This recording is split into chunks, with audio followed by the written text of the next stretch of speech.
Students, here I am going to describe some other important question from NCERT exemplar. Actually हम लोग NCERT exemplar को prefer क्यों करते हैं, इस पे थोड़ा सा बता दें. लास्ट 10 to 15 ईयर्स ऐसा देखा गया है कि जो हमारे बोर्ड क्वेश्चन है, जो क्लास 12 के क्वेश्चन है, कब 10 to 15 ईयर्स में, उसका 70% तक क्वेश्चन NCERT एग्जाम्पलर से पूछे जाते हैं. ठीक है, NCERT एग्जाम्पलर हमारे लिए काफ़ी इंपॉर्टेंट है और उस पर आप लोगों को एटलीस्ट प्रैक्टिस तो कर ही लेनी चाहिए. डाउनलोड कर लीजिए और उसको आप लोग सॉल्व कर लीजिए क्वेश्चन, और जो प्रॉब्लम्स उसमें से नहीं आ रहा है फ्रिक्वेंटली आप मुझे सेंड कर सकते हैं, मैं उस पर आपका डाउट को क्लियर कर दूंगा. ठीक है, और दूसरी सबसे बड़ी बात यह है कि जो रिप्रोडक्टिव हेल्थ से रिलेटेड क्वेश्चन है वो पहले आपके 4 मार्क्स के वैल्यू बेस्ड क्वेश्चन करके पूछे जाते थे. वैल्यू बेस्ड क्वेश्चन में एक्चुअल में होता क्या था कि आपसे आपका माइंड एप्टीट्यूड पे वो चेक किए जाते थे. बट अब ये क्वेश्चन, ये 4 मार्क्स के क्वेश्चन को ये आपके 3 मार्क्स और 1 मार्क्स में ब्रेक कर दिया है. ठीक है, एक या तो MCQ में रख देगा या फिर 1 मार्क्स रिटन टाइप क्वेश्चन में रख देगा. ठीक है, तो अभी जो क्वेश्चन के कलेक्शन को हम लेकर आए हैं वो एक्चुअल में कुछ और नहीं है बल्कि MCQ टाइप क्वेश्चन है, और उसमें रिप्रोडक्टिव हेल्थ से रिलेटेड भी, रिप्रोडक्टिव हेल्थ का ही है, चैप्टर 4 का ही है, क्योंकि चैप्टर 4 अभी रिसेंटली कंप्लीट हुआ है. ठीक है, हम चैप्टर 2 का भी अभी MCQ नहीं सॉल्व करवा पाए हैं क्योंकि हमको चैप्टर 3 बहुत लंबा था और इस वजह से वो जो है अधूरा रह गया. तो उससे रिलेटेड प्रीवियस ईयर और रिप्रोडक्टिव हेल्थ से रिलेटेड प्रीवियस ईयर और बचा हुआ रिप्रोडक्टिव हेल्थ का MCQ टाइप क्वेश्चन मैं इस सेशन में सॉल्व करवा दे रहा हूँ. ठीक है, तो without delay timing let I start the question and their description. Actually question आप देखिए, क्वेश्चन बहुत सिंपल सा क्वेश्चन है और इसको आप लोग अपने लेवल पे भी सॉल्व कर सकते हैं. अगर मैं हेल्प ना कराऊँ तब भी इसको आप सॉल्व कर सकते हैं. क्वेश्चन क्या दिया है, the method of directly injecting a sperm into ovum in assisted reproductive technology जिस कॉल्ड. ठीक है, तो इसमें आप टाइम वगैरह नहीं देंगे, टेस्ट नहीं है. इसमें आप ये देखिए कि ये आंसर क्या हो जाएगा, ICSI. क्योंकि ICSI में क्या करते हैं कि इसमें स्पर्म जो है डायरेक्टली ओवम के सरफेस पे किसके थ्रू, इंजेक्शन के थ्रू डायरेक्ट जो है इसमें ट्रांसफर कर दिए जाते हैं. ठीक है, और ये प्रॉब्लम कब आता है, when the person suffer with azoospermia, that is when the sperm is nil, और ओलिगोस्पर्मिया, और the when there is a immortality or non mortality of sperm often recognized. So ये प्रॉब्लम्स मेल में आती है और जो है मेल या तो डोनर के फॉर्म में या फिर रिस्पेक्टिव कपल से स्पर्म कलेक्ट करके ये ICSI फॉर्म किया था. ICSI का फुल फॉर्म क्या है, इंट्रासाइटोप्लाज्मिक स्पर्म इंजेक्शन. अभी थोड़ा थोड़ा आपको लगे हाथ ये भी बताते चले कि ये जो जिफ्ट है, ये गिफ्ट और ET ये भी ART है और इम्पोर्टेंट है, पूछता आता है. गैमीट इंट्राफेलोपियन ट्रांसफर, इसमें फेलोपियन ट्यूब में कोई भी मतलब ओवरी से ओवा को कलेक्ट करके, डोनर ओवम मदर से कलेक्ट करके किसी ऐसे कपल के, किसी ऐसे फीमेल के फेलोपियन ट्यूब में ट्रांसफर किया था जिसका हेल्दी यूटेरस हो बट उसका ओवरी जो है ओवा प्रोड्यूस ना कर सकता हो. तो इसमें गैमीट जो है कलेक्ट करके ट्रांसफर कर दिया था. तो गैमीट में कौन सा गैमीट, ओवा. ठीक है, ओवा कलेक्ट करके सीधे जो है फेलोपियन ट्यूब में ट्रांसफर किया था. अभी ये जो दूसरा क्वेश्चन है ये आपके जिप्ट करके जो दिया हुआ है, जाइगोट इंट्राफेलोपियन ट्रांसफर, ये भी कभी कभी क्वेश्चन पूछता है. ये जिप्ट में क्या करते हैं कि फर्टिलाइजेशन बाहर करवा देते हैं और जाइगोट बना करके सीधे जो है फेलोपियन ट्यूब में ट्रांसफर करते हैं जाइगोट को. ठीक है, ये भी बहुत इंपॉर्टेंट है. और ये जो एम्ब्रियो ट्रांसफर है ये भी इंपॉर्टेंट है. एम्ब्रियो ट्रांसफर किस में करते हैं, यूट्रस में करते हैं. कब, जब वो 8 ब्लास्टोमियर स्टेज को पार कर गया हो, और जब वो अंडर 8 हो तो उसको कब ट्रांसफर करते हैं, फेलोपियन ट्यूब में, और उसी को कहा जाता है उसको जो है जिफ्ट बोला जाता है. ठीक है, जब वो बिलो 8 रहता है तो वो उस जाइगोट को और उस जाइगोट के अब बाद और बिलो 8 वाले जो है ब्लास्टोमेयर स्टेज को ट्रांसफर करने के प्रोसेस को जिफ्ट बोलते हैं. तो ये अब दोनों चीज़ आपको दिमाग में रखना है कि जिफ्ट जो है बिलो 8 ब्लास्टोमेयर स्टेज, और ET ट्रांसफर यानी कि एम्ब्रियो ट्रांसफर जो है अबाउट द 8 ब्लास्टोमेयर स्टेज. ये आपको दिमाग में रख लेना है और बहुत इंपॉर्टेंट क्वेश्चन है, आगे पूछा भी जाएगा. अब आगे नेक्स्ट है, बहुत इंटरेस्टिंग क्वेश्चन है. NCERT एग्जाम्पलर का ही मैं बात कर रहा हूँ. देखो पीछे लिखा हुआ है NCERT एग्जाम्पलर, छोटा छोटा हल्के हल्के लिखे हुए हैं. तो इस सब के क्वेश्चन पे आपको थोड़ा थोड़ा दिमाग में रखना है और समझना है. Increase IMR and decrease MMR in the population will IMR और MMR के बारे में बता दे रहे हैं। इन IMR का मतलब होता है infant, listen, infant mortality rate, infant mortality rate. और MMR क्या होता है, मैटरनल मोर्टेलिटी रेट। और ये दोनों में डिफरेंट क्या है कि जब बच्चे मरते हैं, ज़्यादा अमाउंट में मरते हैं, और उनके मरने के रेट को बोला जाता है, उन बच्चों के डेथ, जो न्यू बॉर्न बेबी होते हैं उनके मरने के, उनके डेथ रेट को बोला जाता है IMR। ठीक है, इन्फेंट मतलब छोटा बच्चा। तो ये IMR इन्फेंट मोर्टेलिटी रेट, और MMR क्या होता है, maternal mortality rate. Maternal mortality मतलब at even at the time of delivery it may be possible to death of the women. तो ये वुमेन के मरने के प्रोसेस रेट को और इन्फेंट के मरने के रेट को अलग अलग टर्म से इसको जो है असाइन किया जाता है। तो ये बच्चे के मरने का रेट है, और ये प्रेग्नेंट वुमेन जो डिलीवरी कर रहे हैं उसके मरने का रेट है। अब ये दोनों के केस में क्या पूछा गया है कि इंक्रीज IMR, यानी कि IMR बढ़ रहा है, बच्चे मर रहे हैं, और जो है डिक्रीज MMR, यानी कि जो औरतें हैं वो नहीं मर रही हैं, उनके मरने का रेट जो है वो कम हो रहा है। इसके ऊपर पॉपुलेशन का क्या इफेक्ट पड़ेगा, नीचे दिया हुआ option, cause rapid increase in growth rate, result in decline in growth rate, no cause significant change in growth rate, result in an explosive population. अभी देखो, बच्चे जब मरेंगे, सीधी बात है कि इन्फेंट जब मरेगा तो प्रॉब्लम कहाँ से आएगी, इन्फेंट के मरने के से क्या होगा, जो पॉपुलेशन होगा वो घटेगा। ठीक है, लेकिन यहाँ पे क्या है, इन्फेंट जो है कॉन्टिन्यूअस जो है मर रहा है, यानी कि पॉपुलेशन जो है घटता रहेगा। और जो मैटरनल है, यानी कि जो बेबी बर्थ करती हैं उनके मरने से पॉपुलेशन पे कोई अफेक्ट नहीं पड़ेगा, क्योंकि उनमें क्या है, उनके बचने से पॉपुलेशन को कोई इफेक्ट, क्योंकि उनमें फर्टिलिटी रेट वगैरह ठीक रहे तो वो नेक्स्ट टाइम फिर से जो है पॉपुलेशन को बढ़ा सकते हैं। तो यहाँ पे जो है हमारा ऑप्शन जो दिया हुआ है, इंक्रीज MMR इंक्रीज IMR, यानी कि जो बच्चों के मरने का रेट अगर बढ़ेगा तो सीधी सी बात है क्या होगा कि डिक्लाइन होगा, क्या, ग्रोथ रेट। डिक्लाइन का मतलब होता है कि ग्रोथ रेट कम होना, डिक्लाइन का मतलब कम होना। ठीक है, तो ये आपका ऑप्शन हो जाएगा B, इसको आप सही कर लीजिए, और एक्सप्लेनेशन के साथ अगर नेक्स्ट टाइम पूछ भी रहा है तो उसके लिए आप तैयार रहिए, बहुत इंपॉर्टेंट क्वेश्चन है। चलो थर्ड पे थोड़ा सा देख लें हम। थर्ड क्वेश्चन क्या है, intensely lactating mothers do not generally conceive due to.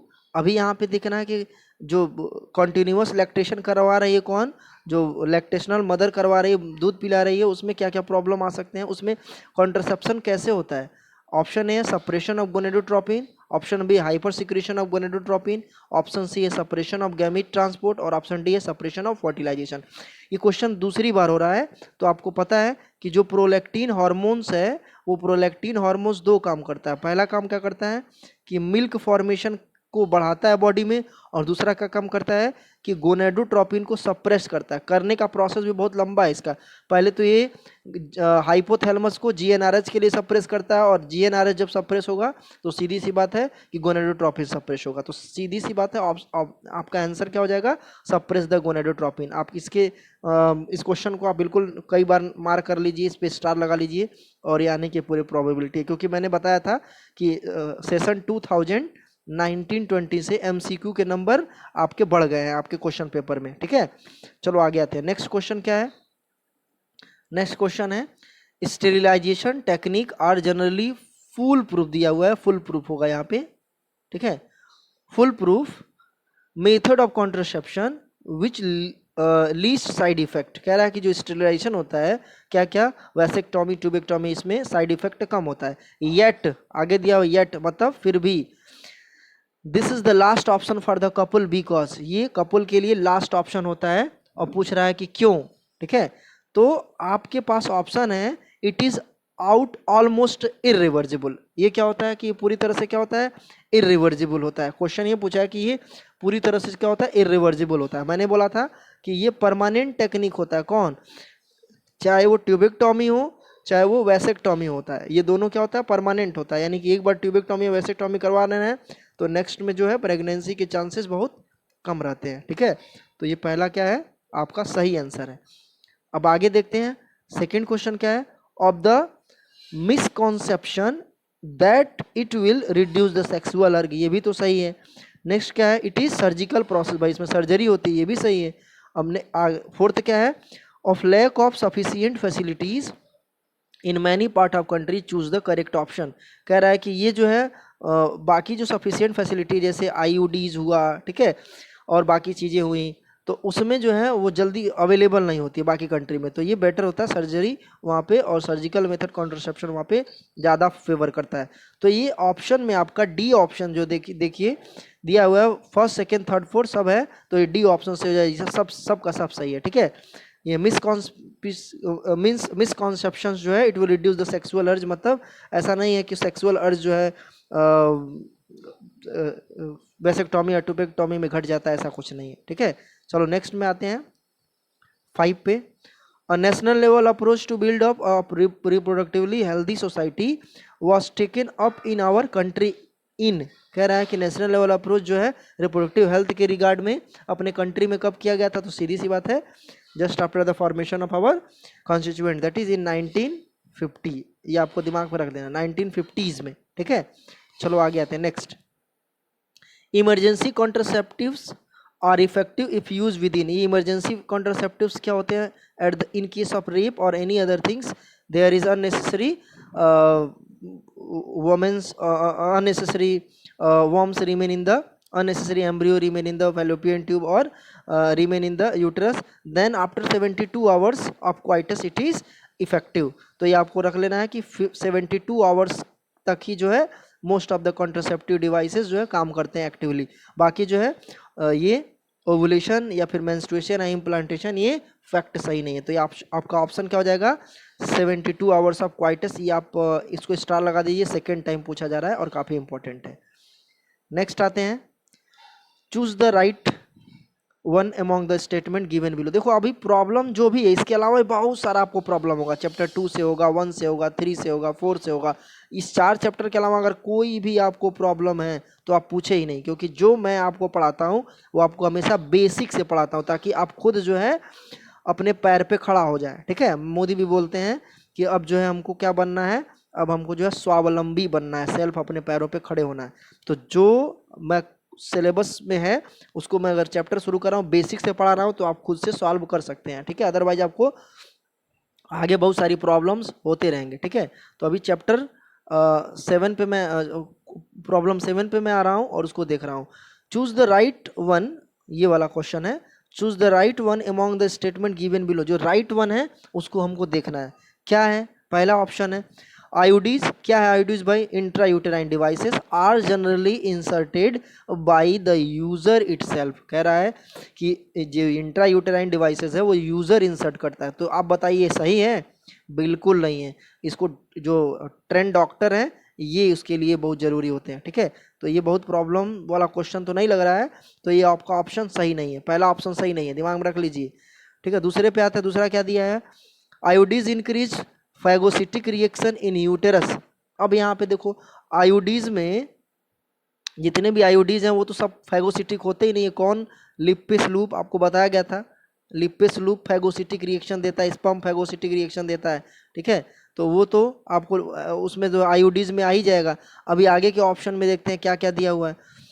Suppress the gametogenesis, gametogenesis suppress करने वाला कोई आयोडीज होता ही नहीं है, ठीक है। वो हमेशा ओरल पिल्स में ही होते हैं। चलो आगे नेक्स्ट क्या है, IUDs once inserted need not be replace. अब यहाँ पे क्या है, आयोडीज एक बार जो है इंसर्ट हो गया तो उसको दोबारा से रिप्लेस नहीं किया सकता, ऐसा भी नहीं है, ये टेम्पररी मेथड है, इसको बार बार आप बदल सकते हैं, ठीक है। तो आपका सिर्फ एक ही ऑप्शन मुझे सही लग रहा है, और वो कौन सा है, 7 का आप बी लगा लीजिए। वो क्या है, आप मार दीजिए, यहाँ पे दिया हुआ IUDs increase phagocytic reaction in uterus, मार देना वाला जो है यूपी का लैंग्वेज है। अभी आगे आते हैं, नेक्स्ट में आते हैं। नेक्स्ट क्या दिया हुआ है, देखो 10 क्वेश्चन इस सेशन में सॉल्व करवा रहे हैं, वीडियो लंबा ना हो जाए इसलिए 10 क्वेश्चन नेक्स्ट सेशन में सॉल्व करवाएंगे, कोई प्रॉब्लम नहीं है ना।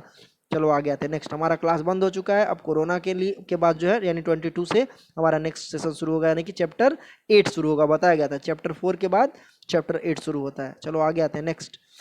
Following statements are given regarding MTP. MTP क्या भाई, medical termination of pregnancy. Choose the correct option given below. जो एमटीपी से रिलेटेड सही ऑप्शन है उसको आप चूज करिए। सही ऑप्शन क्या है, पहला ऑप्शन क्या है, MTPs are generally advise during first trimesters. भाई कह रहा है कि एमटीपीज हमेशा जो है डॉक्टर क्या एडवाइस करता है, फर्स्ट टाइमर्स में, ट्राइमर्स पहले समझ लीजिए, ट्राई का मतलब होता है 3, ठीक है, और मर्स का मतलब होता है महीना। 3 महीने में कितने वीक होते हैं, तो ये 30 × 4, एक महीने में 4 वीक होते हैं, तो मल्टीप्लाई 3 × 4 इज इक्वल टू 12। तो 12 वीक तक तो ये सेफ होता है। क्या सेफ होता है, एमटीपी सेफ होता है, ठीक है। तो यहाँ पे ऑप्शन जो है वो पहला सही है, MTPs are generally advise during first trimesters, उसी के दौरान। बाकी वो जो है दोनों के लिए प्रॉब्लम क्रिएट करेगा। कौन से दोनों के लिए, इन्फेंट के लिए भी और मदर के लिए भी, ठीक है। चलो आगे आते हैं, नेक्स्ट आगे क्वेश्चन है, MTPs are use as a contraceptive method. देखो एमटीपीज कॉन्ट्रासेप्शन से कोई मतलब नहीं होता है। कॉन्ट्रासेप्शन का मतलब होता है कि phenomenon to avoid pregnancy, phenomenon to avoid pregnancy और डिले द प्रेगनेंसी और स्पेस बिटवीन टू चाइल्ड। तो ये एमटीपी तो दूसरा टर्म है, ठीक है। इसमें तो प्रेगनेंसी को अवॉइड कर ही नहीं सकते, क्योंकि पहले प्रेग्नेंट होते हैं और बाद में क्या होते हैं, अबॉर्शन करवाते हैं, दूसरी चीज़ है। तो ये सेकंड जो है हमारा क्या है, सेकंड स्टेटमेंट हो ही नहीं सकता। अगला स्टेटमेंट क्या है, third statement, MTP is always surgical, ये सही है भाई, पहला सही हो गया और तीसरा सही हो गया, ठीक है। एमटीपीज जो है अबॉर्शन हमेशा सर्जिकल मेथड्स में ही होता है, लेकिन यहाँ पे ऑप्शन नहीं लगाना है, क्योंकि एमटीपी सर्जिकल भी होता है, कुछ दवाएं भी हैं जो प्रेगनेंसी को टर्मिनेट करती हैं। तो यहाँ पे कुछ मेडिसिन भी है जो प्रेगनेंसी को टर्मिनेट करती है, तो हमेशा ऑलवेज सर्जिकल नहीं होता है। तो ये स्टेटमेंट सही नहीं है, इस पर आप मत लगाइएगा। तो अभी आपका केवल एक ही स्टेटमेंट सही जा रहा है, MTP generally advise during the first ट्राइमर्स।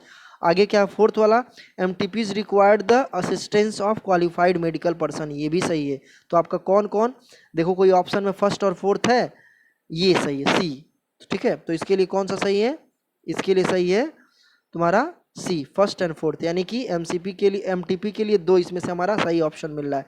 एमटीपीज are generally advise during first trimesters, ये सही है। और सेकंड क्या है, MTPs required the assistance of qualified medical person, ये दोनों सही है, ठीक है। अभी आते हैं नेक्स्ट क्या क्वेश्चन है, from the sexually transmitted diseases mentioned below identify one which does not specially effect the sex organ. इसमें से कौन ऐसा जो सेक्स ऑर्गन यानी कि रिप्रोडक्टिव ट्रैक्ट को इन्फेक्शन नहीं देता है। मैंने क्या बताया था, वीडियो लेक्चर आपको मिला होगा कि कुछ जो है ऐसे एसटीडीज होते हैं जो आरटीआई होते हैं, जो फैलोपियन ट्यूब्स जो है सर्विक्स वगैरह को इन्फेक्ट करते हैं। तो आरटीआई सभी तरह के जो है एसटीडीज नहीं होते हैं, कुछ जो होते हैं जो रिप्रोडक्टिव ट्रैक्ट को इन्फेक्ट नहीं करते हैं। यहाँ पे क्वेश्चन पूछा है, identify one which does not specially effect the sex organ, यानी कि ऐसे एसटीडी को आइडेंटिफाई करना जो आरटीआई नहीं है। तो यहाँ पे आप क्या ट्रिक बताया था, वायरल डिजीज जो है मोस्टली क्या होते हैं, आरटीआई नहीं होते। तो यहाँ पे क्या ऑप्शन, एड्स, ठीक है। एड्स क्या होता है, वो जो है इम्यूनिटी, बॉडी की इम्यूनिटी को इफेक्ट करता है। बाकी साइफाइलिस, गोनेरिया और जेनाइटल वार्ड्स, ये तीनों जो है किसको इफेक्ट करते हैं, वो इफेक्ट करते हैं रिप्रोडक्टिव ट्रैक्ट को। इसके अलावा वायरल डिजीज में और कौन कौन सा जो बॉडी के अदर पार्ट को इफेक्ट करता है, मैंने क्या बताया था, हर्पीस, इस पर दिमाग लगना है, और क्या है, और इसके अलावा जो है हेपेटाइटिस, ठीक है। हेपेटाइटिस, हर्पीस और एड्स, ये तीनों जो है बॉडी के अदर पार्ट्स में इफेक्ट करते हैं, यानी कि वो एसटीडी नहीं है, फिर बॉडी के अलग पार्ट को इफेक्ट करते हैं, ठीक है। चलो अब लास्ट क्वेश्चन बच रहा है इस सेशन का, वो सेशन इसके बाद एंड हो जाएगा। नेक्स्ट वीडियो लेक्चर में हम क्वेश्चन नंबर 11 ऑनवर्ड शुरू कराएंगे, ठीक है। तो दिमाग में रख लेना है कि 11 ऑनवर्ड नेक्स्ट वीडियो लेक्चर में होगा।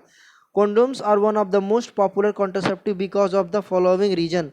These are effective barriers for insemination, ये स्टेटमेंट सही है। They do not interfere with the coital act, ये भी सही है। These help in reducing the risk of STD, ये भी सही है, यानी कि all of the above हो जाएगा। अगर आपको इस वीडियो लेक्चर में कोई भी, इस वीडियो मतलब इस 1 to 10 में अगर कोई डाउटफुल हो, कोई समझने में दिक्कत हुआ हो, तो आप जो है किस पे मैसेज करेंगे, मेरे इस नंबर पे 9695794021 वाले व्हाट्सअप कर देंगे, ठीक है। इसमें आपको फुल्ली एक्सप्लेन कर देंगे। Thank you. In next video lecture I will explain you the next question that is from 11 onward.